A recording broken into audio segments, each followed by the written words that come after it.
war that's targeted in certain areas, you have now debilitated those neighborhoods economically.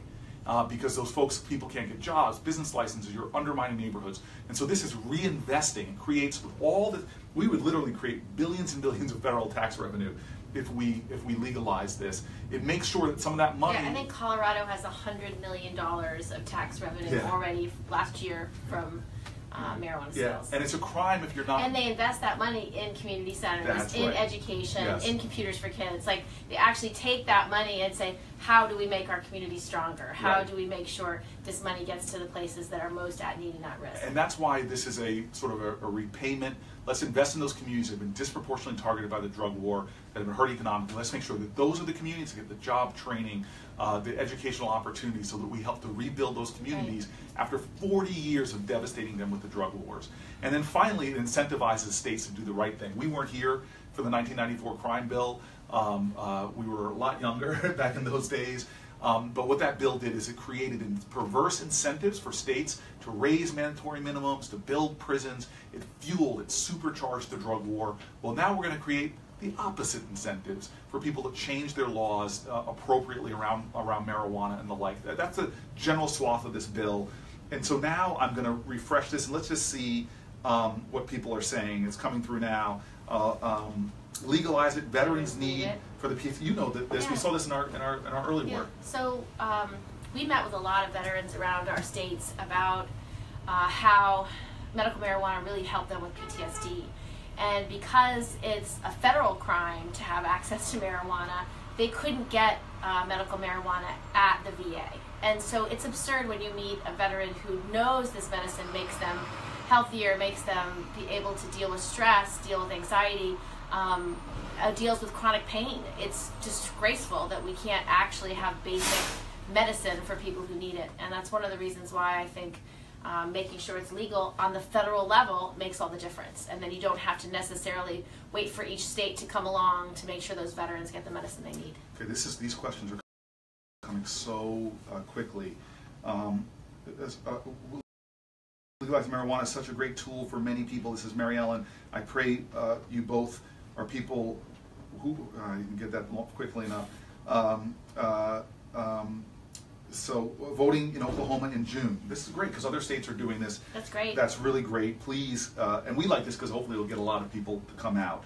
Okay. The retirement of drugs laws within state governments would never survive strict scrutiny for a rational basis. The enforcement of drug laws, I'm not sure what they're talking about. Decriminalize cannabis, I agree with you. Not over my dead body. Okay. That's what I want to respond to. Somebody says don't legalize. Let's just talk about that for a second, because for me, I honor those people that have those views, and those folks are not worried about. I'm worried about the opposite of justice is not injustice, it's inaction, it's silence. So we have the majority here. You know this. Like we have in America, the numbers of people that support medical marijuana is upwards of 70% plus right now. The majority of Americans support legalizing marijuana. It's not even a controversial thing, but our government is lagging so far behind the people. So to the people who disagree with us, God bless you. Yeah, Congress is 20 years behind on its best day. That's true fact. Yes, millennial Republicans agree on this one on great levels. Let's see if we can catch any of these. Slow down with the questions, guys. With chronic pain, was on opioids for many years. That's interesting. I have doctors reaching out to me to say marijuana is not an on-ramp drug; it is an off-ramp drug for many people with opioids. And for a lot of people, their chronic pain, they've told us, has been much better addressed with medical marijuana as opposed to opioids. And opioids are so addictive, and there's a real concern that the opioid industry is perhaps one of the biggest proponents against legalizing marijuana and decriminalizing it because they want to keep their market share, and I find that to be just so despicable. Okay, this is people saying, how are we going to do getting other people in Congress to support this? My recommendation for anybody who cares about this issue is to please tell your story. It makes such a difference to me every time I hear why decriminalization of marijuana is such a priority, why our drug laws have been so harmful in various communities across this country, why the laws are so unfair in how they're enforced. Look at Tara saying cannabis freed her from her addiction to antidepressants and benzos. Another woman talked about her lupus. This is great. Thank you for those people who have been benefiting from medical marijuana for telling your story. Keep going. And so I would just speak out, because this moment is a time for activism.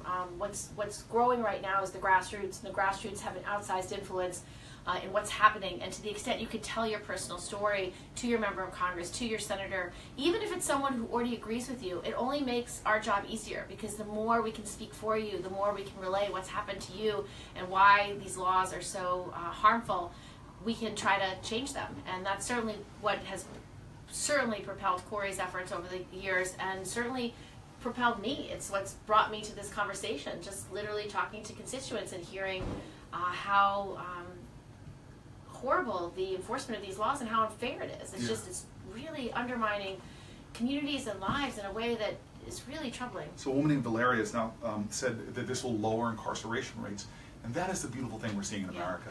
Remember, when you have a nonviolent felony on your record, so many economic doors are shut to you that unfortunately that often spirals people into more criminality and making more bad choices. Well, it affects your ability to get a job. The bottom line is, if you're incarcerated for any amount of time, it affects your record, and then it affects your ability to get a job. There's a lot of employers who won't hire you. We had other bills to be on the box. Like there's a lot of criminal justice reforms we're working on to solve that problem. But for something so small, and something that frankly a lot of people use to self-medicate for all sorts of conditions, it really should not be illegal. And I think that's why it's so important to say this is a bill whose time has come. It's something that America supports. It's obvious, it's easy, and it can create enormous revenues for our state to actually invest in communities and kids and education. It also creates opportunities to deal with a lot of these massive budget shortfalls that we have across the state, and then save all the money that we wouldn't be wasting on incarceration. I mean, it is economic sense, but also it's a humanitarian issue. It's just a human crisis right now that we have to respond to. And there's a lot of people rightfully saying, hey, I don't want kids smoking pot, or I worry about it being addictive. So I think alcohol is a tough drug. I sat with somebody, I had dinner with them this week, who had challenges with alcohol addiction in their lives. And so I'm not saying that these drugs should not be dealt responsibly. I do not think, just like you have open container laws, I don't want to walk down the street with my niece and see somebody smoking marijuana. This should be very regulated. I really call on the healthcare industry, and particularly the drug manufacturers, to take this medicine and put it into medicine form, because so many patients need it. What just disturbs me so much is I've met all these moms and dads who have kids that have horrible seizures, and they take CBD oil, which really is effective, but they have to not only go to a state that has it, then they have to test it themselves to make sure it's the right level and the right dose, and they have to do all that themselves. And I don't understand why the drug industry won't just make this medicine available to patients in the doses they need, in a way they can receive it, regulate it, actually come up with a way to provide that medicine. And if we legalized it, it would make it that much easier for these medicines to be produced easily and for a price that patients can afford. I mean, that's what needs to happen. Right.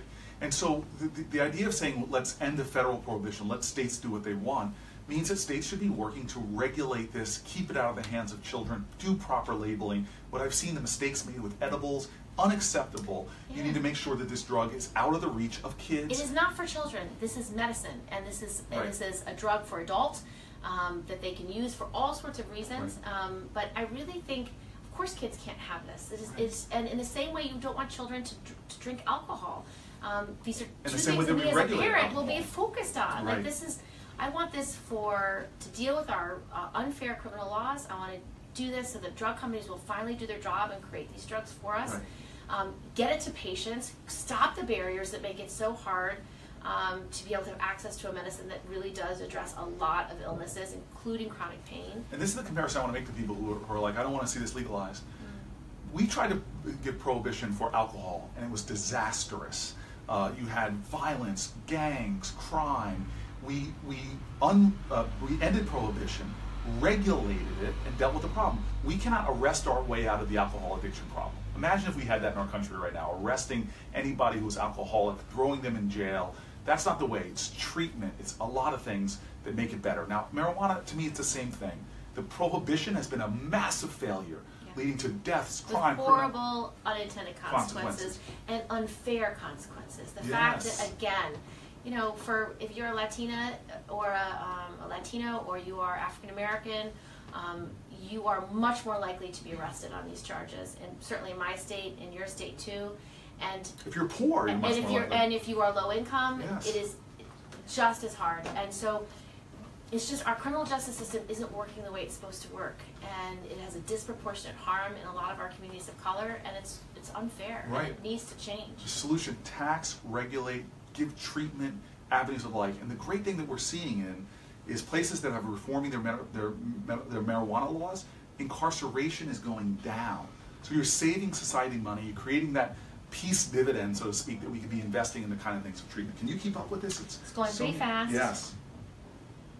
Yeah, states, in fact, in America right now, that are lowering their incarceration rates are seeing their crime come down as well.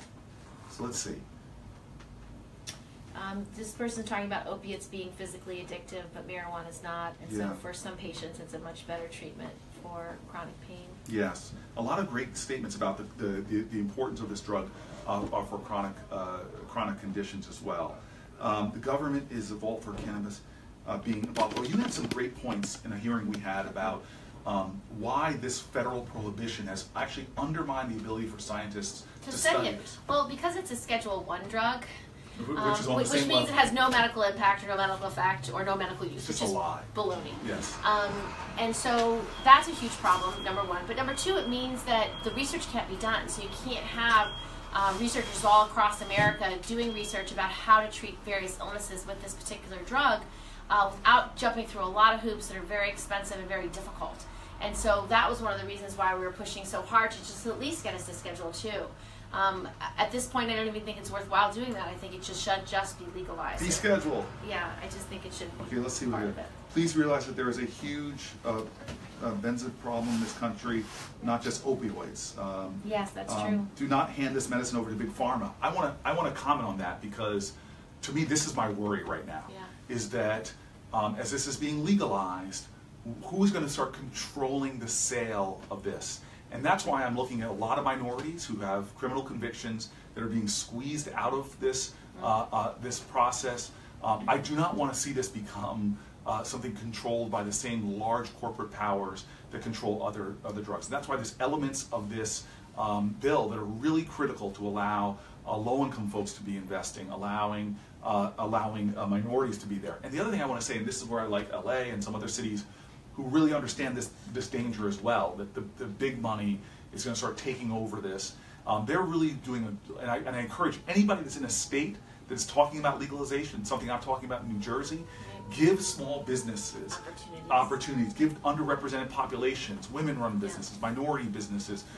Don't let this be controlled by large corporate interests that are already consolidating and killing us in other areas as well. Let's ask, you get these, I'm starting to get the look from the staffers around here. I wish I could turn these cameras around, that you guys, we need to start wrapping this up, that people pointing to their watches. So let's see if we can get another one. What about Russian sanctions? Off topic, for crying out loud. We can talk about that later. We can talk about Russian Americans having access to marijuana, but I do agree with you, by the way. What about Russian sanctions and a president that won't use them? Did you all hear that? Yeah. Hand out free seeds, control my own garden. I believe in urban gardening. Yes. In DC, where we are right now, you can grow your own. The law here is really interesting. But have a few plants. A few plants. Yeah. Okay. I'm horrible at keeping plants alive. Any kind of house plants, they die on me. I need some counseling from you. I can brew or distill my own liquor. Why not my own cannabis? I disagree with this, Jasmine Marie. That's okay. Good people disagree all the time.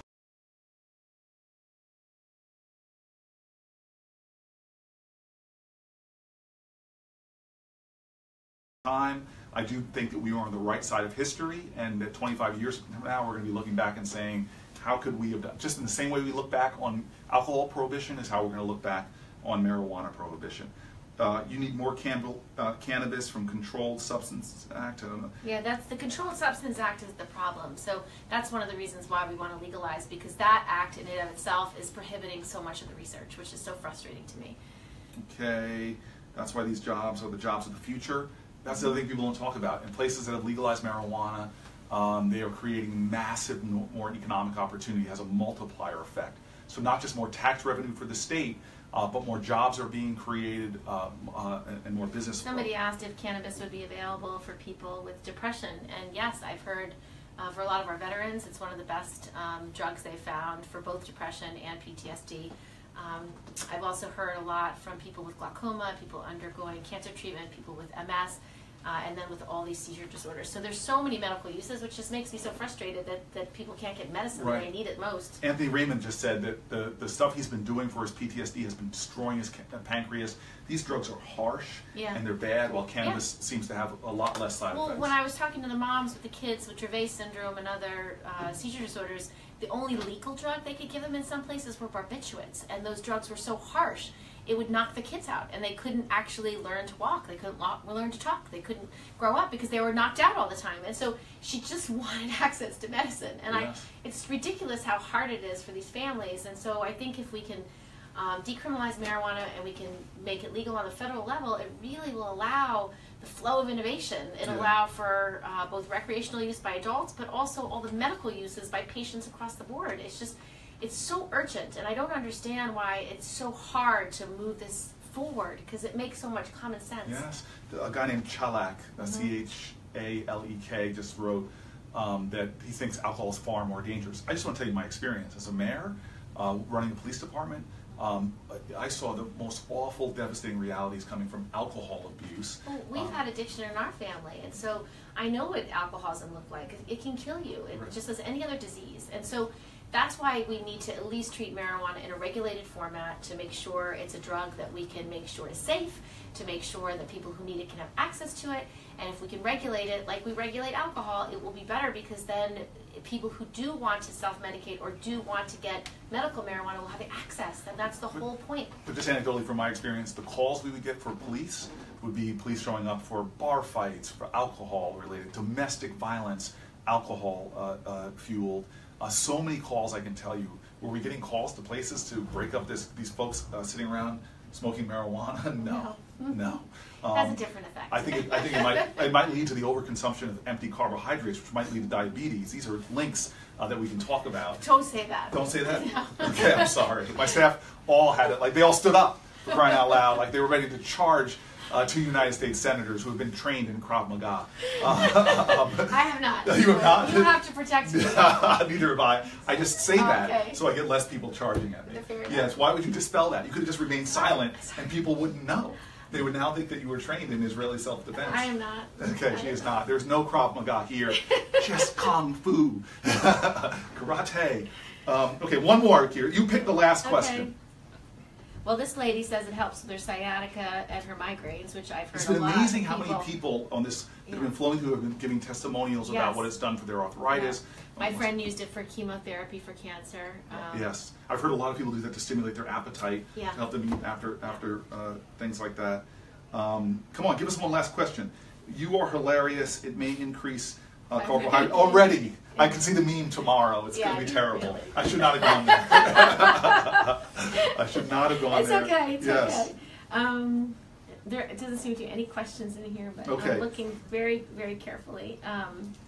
Yes, he does want it. Can we make sure that we protect small businesses? Yes. And I think that's important. Yes. And to make sure we democratize farming opportunities, small business opportunities. It's very important. Yeah, so I'm going to prompt Kirsten with the last word, because this is called the Marijuana Justice Act. It's not the Marijuana Legalization Act, even though it does do that. This is about criminal justice reform. It's about creating a more just society.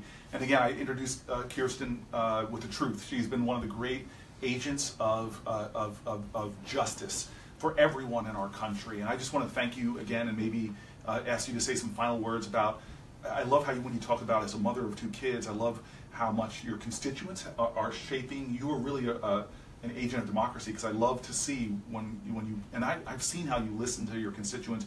You bring people in that represent so many different issues. I saw how deeply you were affected by mothers who brought their children who had things like Dravet syndrome and fell into seizures. Maybe one last thing, because I think that more than all the data I could give you right now, it's our experience and the personal stories that affect people. But you are a mom of two amazing kids.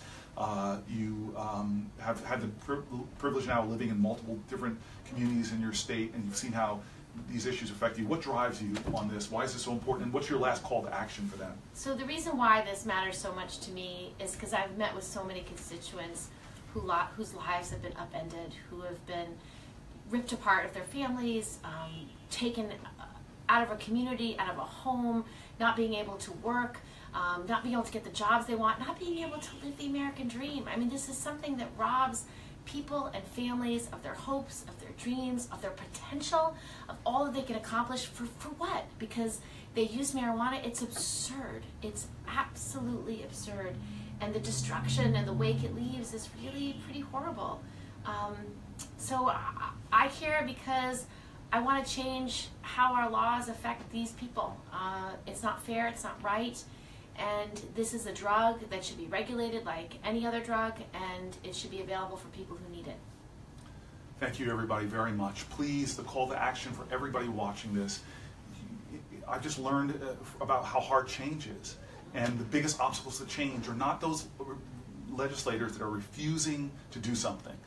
Those are always going to exist. The civil rights movement wasn't because Strom Thurmond decided suddenly, hey, I'm going to support civil rights. No, it came because people got up off the sidelines. As Kirsten often says, get off the sidelines and get into the game and be activists. And that's what we need right now, right? Yeah, we need people really do. Lobbying. We need your voices, and we need your stories, and we need your passion. So please be heard and speak out on this if you care. And share this video, please, for folks. Let them. Please share this. The simplest action you can first do, share it on your page so people can hear this conversation and be aware of the bill. But as Senator Jill, and in fact, if everybody is just as passionate as my colleague here, this will pass next month. And that's the kind of fire we need from folks who understand that even though this might not be affecting me, hey, I have access to marijuana in my state, or I don't have to worry about the police barging in my house and taking me away from my child, the story like Kirsten told. Even if this is not affecting you, remember, injustice anywhere is a threat to justice everywhere. Yes. Thank you.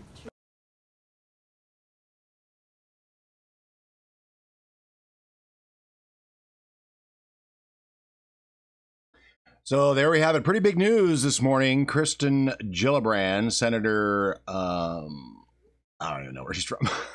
I guess I should have found that out. But she's running for president, so that's not surprising. What's surprising is that Kamala Harris and the other ones running for president haven't joined yet, because, you know, this obviously is not going anywhere. She's from New York. Oh, New York, right? New York. Oh, she's from New York. Oh, should have known that. I guess I. But it's not legal in New York. But it's not legal in the state of New York. No. Yeah. So, and she's running for president, and this is sheepdogging 101. It's what liberals do when they want progressives and left-leaning Democrats to get involved and support them in an election year. She wants pharma to take over cannabis. And she wants pharma to take over. She wants them to make those pills for us. You know what? I want them to make the pills for my mom. Yeah, really. No, that'd be great. Yeah. But not to the exclusion of being able to grow or any other thing. Exactly. So there's that news today. And, of course, we are following the lawsuit that is happening right now in New York City. The hearing is happening. We're thinking it's going to be several hours long. Cameras are not allowed in the courtroom. So we're not going to get any updates until it's all done. And this basically is a pretty big lawsuit. Of course, Alexis Bortel is the plaintiff that we have been following. There's several other plaintiffs in the case, but the hashtag I Stand With Alexis on Twitter and on Facebook, as well as federal cannabis lawsuit, is how you can follow what's going on. I'll be tagging my posts with that. And if I find any streams from rallies, or vets are supposed to be rallying, and but I haven't been able to find anything coming out of New York. So when I get it, I'll bring it to you, and for sure we'll get the news to you about what happens today in the hearing. You can follow me on @DC420LA on Twitter and on Facebook. Mostly use Twitter. And but if I get any video or any information that I can bring to you on this channel here on YouTube, I will put it up immediately. So subscribe to DC420 LA and get notifications. And we'll see you when we go live. Pot for peace.